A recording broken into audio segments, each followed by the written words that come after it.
When did I realize I was a composer? I was 16 and I had the opportunity to take a music theory class, and one of the not first assignments that we had was to write a fugue. And wow, tall order for someone who's 16 to try to write a fugue. So of course you study a bunch of fugues. The Little Fugue in G minor, probably still is my favorite.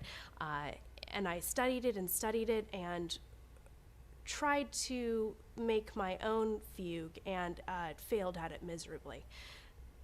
But rather than be discouraged, I scrapped the whole thing and thought, let me try this again.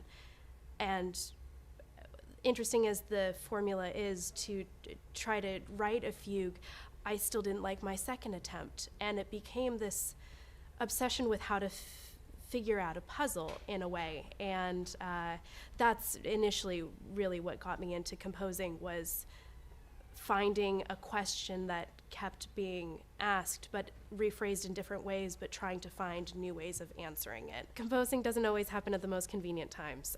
Sometimes inspiration will strike when I'm on the subway and I see two people who are nonverbally communicating with one another. There's a lot of people watching that happens in the city, and I hope no one finds offense to that. I think everyone kind of engages in it in some way.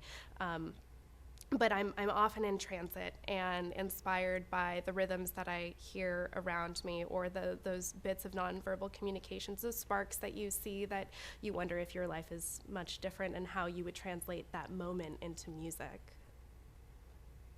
At the moment, I try to work away from the computer initially when conceptualizing about a piece.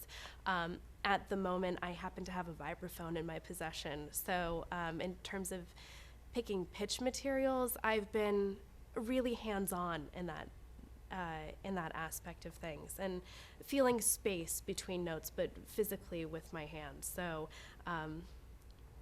yeah, that's where I sometimes create some elements of pitch. When I work on a piece of music, starting is the hardest part, of course. So it's rather indulgent. I'll just start anywhere.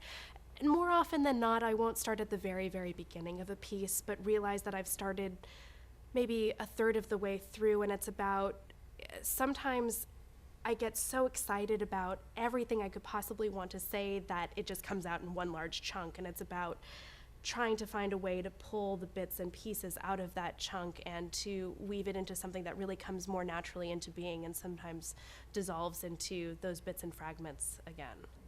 You know, kids are probably one of the most fantastic audiences. I love working with kids. They are completely unbridled when it comes to expressing joy about things, and I think that I've really nailed it on the head if I can make a kid stay quiet for a whole performance. And I've had some students of mine bring their children to some of my recitals, and I know I've written a good piece when they won't say anything during it and it's all silent. So I think sometimes it's about the subjects that you take along too as